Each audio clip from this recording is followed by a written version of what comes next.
Ratiba tulionayo sasa hivi tunaomba tuitangaze rasmi kupitia vyombo hivi, kwa sababu kuna wanachama ndani ya chama chetu ambao watahitaji kuomba ridhaa kupitia kwenye chama chetu. Yawezekana hawajapata taarifa hizi. Sasa sisi kama secretariat ya mkoa wa Mjini tunawatangazia kupitia vyombo hivi ili waweze kufahamu kwamba ni lini wanatakiwa kufanya nini. Kwanza kabisa kuanzia tarehe 28 kwa maana ya kesho hadi tarehe 2 ya mwezi wa 7 mwaka huu ni siku ya kuchukua na kurejesha fomu. Narudia, siku ya kesho, siku ya Jumamosi tarehe 28 mwezi huu wa 6 hadi ifikapo tarehe 2 mwezi wa 7 mwaka huu 2025, kada yeyote wa Chama cha Mapinduzi ambaye ameridhia kwenda kuomba nafasi ya kugombea nafasi anaruhusiwa kwenda kuchukua fomu kwenye ofisi zifuatazo. Kwanza, nafasi ya udiwani watachukua kwenye ofisi ya wadi. Nafasi ya ubunge na wakilishi watachukua kwenye ofisi ya CCM wilaya. Na nafasi za viti maalum ngazi ya mkoa watachukua kwenye ofisi ya umoja wa wanawake wa mkoa wa Mjini. Na wale ambao wanachukua nafasi za uwakilishi udiwani kwenye ngazi za majimbo kwenye viti maalum watachukulia kwenye ngazi ya wilaya, ofisi ya UWT ya wilaya.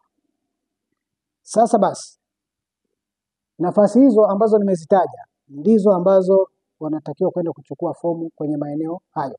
Muda kuchukua na kurejesha ni kati ya tarehe 28 mpaka saa 10 ya tarehe 2 mwezi wa 7. Kwa hiyo katikati hapo lazima achukue, anaweza akachukua tarehe 28 na akarejesha 29 au 30 au tarehe 1 hadi tarehe 2 kabla ya saa 10 au ameshawasilisha ili aingizwe kwenye rekodi kwamba alichukua na amerejesha. Na kipindi akifanya mambo hayo, watendaji wenzetu tumeshawaelekeza, atachukua fomu, ataenda akaijaze na airejeshe. Na masharti mengine, maelekezo mengine atayapata kwa mkurugenzi wa uchaguzi anayegawa fomu kwenye ngazi husika. Sasa ndugu waandishi wa habari, tukaona hilo mlifahamu. Lakini jambo la pili, kupitia vyombo hivi, baada ya kuchukua hizo fomu na kuzirejesha, vikao vitaendelea. Na kwa bahati nzuri taarifa hii ya vikao vinaanza lini viko kwenye ofisi husika ya ngazi husika. Hapa tunachokitangaza ni kwamba wanachama wa CCM sio tofauti na CCM wakachukue fomu kuanzia tarehe 28 kesho hadi tarehe 2 wao wamesharejesha kwenye ofisi walikochukua. Narudia kusema kwamba udiwani wa majimbo watachukua kwenye ofisi za wadi kwa katibu wa CCM wa wadi. Ubunge na wakilishi wa majimbo watachukua kwenye ofisi ya CCM ya wilaya mahali anakoishi huko. Nafasi ya viti maalum udiwani watachukua kwenye ofisi ya UWT, yani umoja wa wanawake wa CCM wa Tanzania, kwenye ofisi ya ngazi ya wilaya. Kwenye nafasi za uwakilishi na ubunge ngazi ya mkoa, hao watachukua kwenye ofisi ya umoja wa wanawake mkoa. Na wale ambao uchaguzi wao utafanyika kitaifa, kwa maana jumuiya ya wazazi na wale wa vijana, kwenye mkoa Mjini watachukua ofisi ya umoja wa vijana kwa wale ambao ni rika la vijana kwa mujibu wa katiba yetu kwa umri wao. Si kwamba na miaka 45 unakuja kuchukua fomu, hapana. Ni kati ya miaka 18 wa maana 21 kwenda kugombea wa kisheria, sio 18, 21 mpaka kufikia kwenye umri ambao kwenye chama mwisho ni miaka 40. Wanajua utaratibu huo. Kwa hiyo watachukua kwenye umoja wa vijana kwa level hizo zote 3. Na wanatakiwa wenyewe warejeshe hivyo hivyo kwa muda uliotajwa. Vikao vitaendelea na ratiba za vikao ziko kwenye ofisi husika. Tumeona tuitangaze hili, lakini baada ya kuyasema hayo kwa ratiba hiyo, kabla mjauliza maswali, tunatoa rai kwamba kwa wale wote wanaohitaji kugombea nafasi, asiwepo mtu yeyote, kikundi chochote kitakachoweza kumzuia mtu kwenda kuchukua fomu ama kumtisha kwa hiari ama kwa namna yoyote ile. Kwa ibara ya 14 ya katiba yetu ya Chama cha Mapinduzi imetaja haki ya mwanachama. Kwa hiyo ana haki ya kugombea. Kwa hiyo mwanachama huyo anayo haki kwa mujibu wa katiba hii kwenda kugombea nafasi yoyote ndani ya chama chake kwa sababu ni mwanachama sahihi. Kwa hiyo asije akazuiliwa ama kutishiwa kwa namna yote hii. Kwa sisi tunaeleza haya kupitia vyombo hivi vihabarishie kwamba mwanachama yote anayo haki ya kuchukua fomu. Hilo la pili. Kila tatu, tunatoa rai sisi kama secretariat ya mkoa kwa wale wote ambao wataenda kuchukua hizo fomu, ni marufuku kualika kundi la wapambe kumsindikiza kwenda ofisi ya CCM kuchukua fomu za kuomba kuteuliwa kwa mgombea. Ni marufuku. Kwa namna gani? Ukiwa na maswali mtanihoji. Kwa nini asiende na wapambe? Na ili msiniulize maswali niwaeleze kabisa. Ndani ya chama anaenda kuchukua yeye kama yeye ili apate ridhaa ya wapiga kura. Hivyo anatakiwa yeye aondoke yeye kama yeye. Akishamaliza siku akiteuliwa na kikao chenye uteuzi wa mamlaka ya mwisho kwamba ameteuliwa kwa mgombea. Sasa hapo chama kitakuwa kimejipambanua kumpeleka mgombea kwenye tume huru ya uchaguzi kuchukua fomu kwenye dola. Kwa ndani ya chama hatuna makundi kwamba mimi na mapikipiki, hapana. Ni marufuku, sio ombi. Ni marufuku. La pili, wasitumie misafara ya magari, pikipiki, baiskeli ama ngoma na matarumbeta kwenda kuwasindikiza kuchukua fomu. Kwa maana ya shamra ndani ya chama hatuzifanyi. Yeye hajawa mgombea, yeye ni muombaji. Kwa hiyo muombaji huwezi kuondoka na msafara mkubwa unamtisha mwenzio uonekane ndio unapendwa, hapana.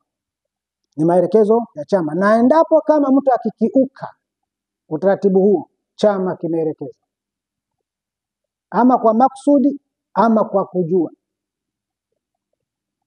utaratibu wa kinidhamu utachukuliwa dhidi ya yule atakayekiuka. Kwa hiyo haya tumeyatangaza kwa sababu kuna wengine watasema mimi sikusikia, mimi sijaambiwa. Kupitia vyombo hivi ninaamini hapa mkoa mjini tuna vyombo vyote. Kuna local radios, kuna TV, kama hata angalia kwenye TV taarifa za ndani atazisikia tu. Na niwaombe wanahabari, mnatekeleza vizuri ilani yetu. Basi na nyinyi mfikishe habari hizi, msitangaze vizuri ikiwezekana mara tatu. Na baada ya kuyasema hayo, baadaye mwenye idara ya hamasa ya kusema mambo haya, ni idara yangu ya uenezi, ataingia kwenye vyombo hivyo kuweza kufafanua zaidi kwa wale ambao watasikia leo wala kesho. Atakuja kwenye vyombo vyenu ili aweze kuhabarishia, akiwa anaelekeza na makatazo haya kwamba usiende na wapambe wala msafara magari wala matarumbeta kwenda kuchukua fomu. Amuka wewe peke yako kwa hiari yako, iwe matarumbeta, iwe Malindi, iwe kwa Hani, iwe Chumbuni, iwe Shauri Moyo, iwe Amani, iwe Magomeni, iwe Kikwajuni, iwe yani ni marufuku. Unajua maana ya marufuku? Yani ni impossible. Not possible. Impossible. If not impossibly. Yani haiwezekani. Yule kama yupo nenda kumwambia. Na ndio maana kupitia vyombo hivi na wenzetu kule walishaelekezwa. Jamani, unaenda kuchukua fomu nenda. Maki kikundi akienda kuchukua fomu, sisi hatuna sakosi. Wewe unaenda peke yako ndio. Mwanachama hawajasema wanachama anaenda kuchukua, mwanachama anaenda kuchukua fomu. Ni maelekezo. Kama kule kama tarumbeta kuna mtu alikuwa anataka kufanya hivyo, wewe ndio umesema mwandishi wa habari, mimi sijathibitisha. Ila umenisaidia kwamba kuna mtu wa namna hiyo na sekretarieti imesikia. Kama yupo mpambe yeyote ama mtiania anataka kwenda kuchukua fomu kwa kwenda na waandishi wa habari, siyo kazi yake. Akachukue fomu. Akishachukua fomu arudi akajaze. Yeye nyumbani mwake akiona hata mke wake anamsumbua, awe pembeni kule yeye ajifungie chumbani ajaze alafu airudishe. Kwa hiyo hao tunawasihi wasifanye hivyo kwamba wataondoka na wapambe wao, huo msafara utulie huko nyumbani. Wautunze. Siku akiteuliwa akiwa mgombea, msafara huo sasa uanze. Kwa sasa hapana. Tunataka msafara baada ya kuteuliwa na vikao vya mwisho. Huyo ndo mgombea ambaye anaingia kwenye vyombo vya nini? Vya dola. Hiyo ndo misafara itatumika. Na ndio maana chama kimeweka utaratibu kwamba ndani ya chama tuone sababu ya kuoneshana nani na watu wengi. Ni sisi wenyewe hawa. Kwa hiyo na yeye awe na busara, ndio maana endapo kama akifanya hivyo, na nimeshatangaza kwenye vyombo vya ndani ya mkoa na nje ya mkoa, nadhani kila mtu atakuwa anajua. Endapo kama akithibitika, basi kanuni zitachukua utaratibu wake, kwa sababu atakuwa amekiuka. Kwenda yeye mwenyewe nipigeni picha nachukua fomu, ile jambo la kawaida, sio. Na nyie msiende, na mimi kupitia vyombo vyenu msiende, na nyie mkienda na nyie nitawabana, kwa sababu zipo sheria za uandishi wa habari kwamba wewe umeenda kule utabalance vipi story hiyo. Na nafikiri nadhani nyie waandishi wa habari mna shule zenu kwamba wewe ukiingia kwenye chama, na niwaombe, mkurugenzi wa uchaguzi ni katibu, kwa maana si secretariat. Usije ukafanya jambo lolote bila kupitia kwenye secretariat, kwa maana ya katibu husika. Ukienda kinyume na hapo, na watu tutakushtaki na chombo chako.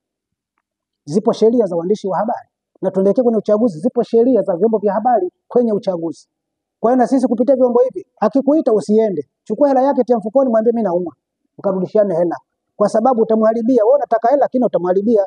Na bahati nzuri ni maita yote mkoa mzima mjini mko hapa. Sasa atakuja kukuchukua shehe kwamba nenda kanipige picha wanione nimechukua? Hapana, na tumezuia, na ni maelekezo ya chama, marufuku.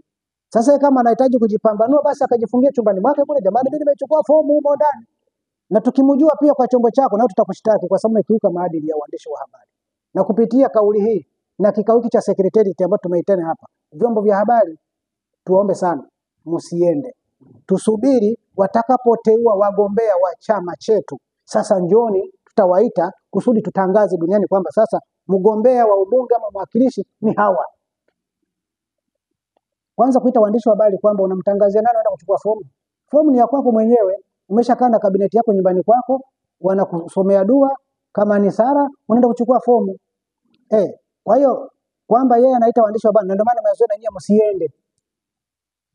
Kupitia vyombo hivi asiende, yani kwa mtu anayejitambua, anayekinai maadili. Na ndio maana katiba yetu imetuambia hapa tunayo hapa kwamba atakuwa na tamaa. Ndio maana katiba yetu ya CCM ya mwaka 77 ibara ya 17 1 na 2 moja nasema awe ni mtu aliyetosheka na asiwe mtu aliyetawaliwa na tamaa. Sasa kama ana tamaa ya kutaka kutangaza kule wanakuzuia usifanye, enda kufanya, atakuwa amekiuka nini? Masharti. Sasa jamani, kwa hiyo kwa mantiki hiyo akiwaita kule nyumbani, labda angekuwa ni mbunge ama mwakilishi anasemea masuala ya maendeleo, hiyo ni sawa. Lakini kwa sababu mambo yote maisha sasa hivi ni wagombea waombaji, anafuata masharti ya chama chake. Naamini ni waelewa. Walikuwa wengi wamejipanga hivyo, lakini chama kinapoleta utaratibu, bahati nzuri viongozi wetu na hususan wanaoomba wanaelewa vizuri sana kwamba ni makatazo ya nini? Ya chama chao. Sistani kabisa kwamba utokepo na mtu atakuita nyumbani kwake alafu anza kusema mimi na nani. Hapana. Kutangaza nia ya kugombea nafasi imeainishwa katika kanuni zetu. Ipo. Kutangaza nia. Anatangazia wapi? Anasema jamani, na mimi kipindi hiki natarajia kugombea nafasi ya ubunge ama uwakilishi. Sio kosa kwa mtu ambaye anakiuka, kwa sababu tunachokwenda nacho ni hiki hapa. Hii ni kanuni ya nini? Ya uchaguzi. Imetoa masharti ya mtu anaenda kuomba nafasi kuelekea kwenye uchaguzi ndani ya chama. Lakini hivi vitu vyote hivi vimetoholewa kutoka huko, kwamba mwanachama ni nani, sifa za mwanachama, miiko ya mwanachama iko huko. Kwa hiyo ndio tukasema kama kuna mtu anakiuka katiba, kanuni itakuja kumubana ya uchaguzi. Ikitoka hapa kusudi asifike kwenye vyombo hivi vya dola. Sifa ya kwanza, katiba imetema ikazalisha kanuni. Kanuni hii ni ya uchaguzi. Ukikiuka humu ndani tunakubandika kwenye kanuni za maadili. Kwa maana nidhamu, wewe huna nidhamu, utabanwa kwa mujibu wa kanuni kupitia vikao. Hivyo hutakuwa na sifa za kuingia kwenye kanuni za uchaguzi, utaenda kuteuliwa wala kugombea. Kwa mantikio, kwa wanaochafuana ni binadamu. Sisi chama chetu tumezuia. Hakuna kuchafuana kati ya wanachama na wanachama. Na hata tukienda kwenye vyombo vya dola, uchaguzi ndani ya dola, CCM chama ambacho kinaishi miiko yake hakitaweza kumchafua mtu. Sisi kazi yetu ni kuelezea sera, ilani yetu tuliyotekeleza, na sasa tunaenda mpya ambayo tumeiandaa, tuwaambie watu tulioyafanya tunatarajia kufanya nini mkitupa ridhaa. Sio kumtaja mtu kwa ubaya, kwa uzuri, hapa. Tunataja mazuri ya chama chetu, ya serikali yetu. Tunaenda kuchukua dola. Ili dola iweze kufanya kazi zetu, ni lazima tujipambanue kwa kazi zilizofanywa na serikali ya CCM. Tuliwapa ilani, hapa tunaenda kuwapa ilani ni madiwani, wabunge, wawakilishi, na mkubwa wao ni Rais wa Jamhuri ya Muungano na Rais wa Zanzibar. Hao ndo tumewapeleka serikalini, ndio maana tunapeleka kwenye kanuni za uongozi katika vyombo vya nini? Tunawapa kuwa viongozi kwenye vyombo vya dola. Kwenye chama humo viongozi wakuu wametajwa. Unaweza kumkuta ni mwakilishi, ni kiongozi huku. Humo kuna viongozi wanaomsimamia yeye ambaye yuko. Na ndio maana CCM 2025 mambo iliyofanya, serikali imefanya kazi ile kwa kufata muongozo, kwa maana ya syllabus. Lazima syllabus itoholewe, ni lazima ipatikane mpango na mpango utekelezaji wake, ili walaji wakubali kwamba ilani ile inatekelezeka, tuwachague tena. Na ndio maana sisi hatutaweza kuchafuana. Kwa hiyo ni miiko. Na endapo kama kitokea mtu wa namna hiyo, atakanywa kwa mujibu wa kanuni za Chama cha Mapinduzi. Kwa sasa hilo halipo. Akipatikana atadhibitiwa kwa utaratibu wa kanuni zetu. Naam.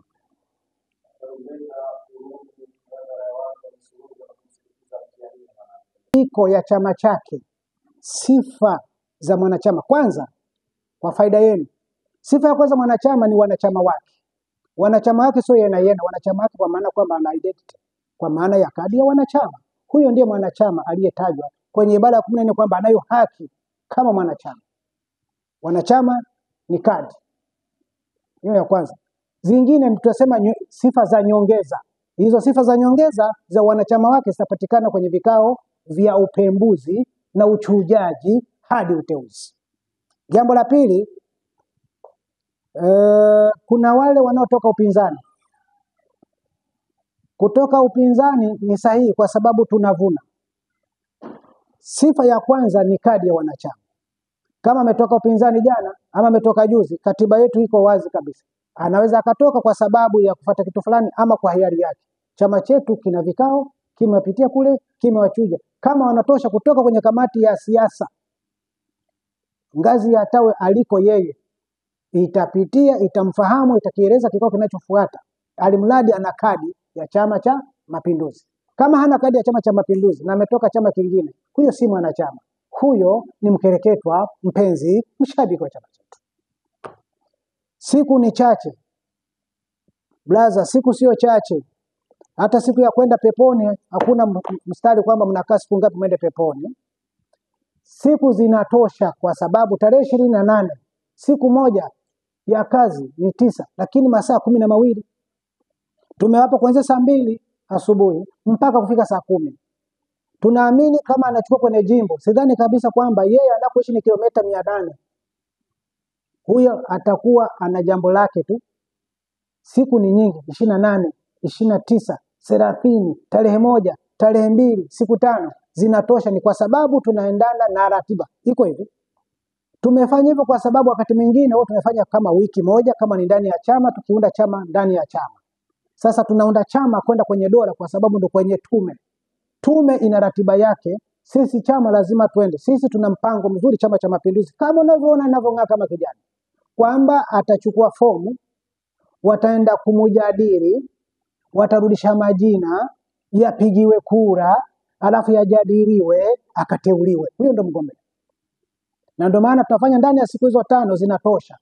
Na ndugu zangu waandishi wa habari, niwaambie kesho yawezekana 2/3 watachukua fomu. Kwa sababu wanajua utaratibu wa chama chao. Si kwamba wanaenda kuwahubiri watu, jamani mnaonaje mkichukua, walishajipanga. Na hata na nyinyi waandishi wa habari, chukueni fomu. Kama una kadi yetu, chukua fomu, ni haki yako. Jambo la mwisho kwa swali lako uliuliza, majimbo mengine hajatangazwa na yakitangazwa. Nakushukuru, kwanza umesema mengine yametangazwa, mengine hajatangazwa. Kwa kuwa tume ndio inatangaza, itaweka tena utaratibu ndani ya chama.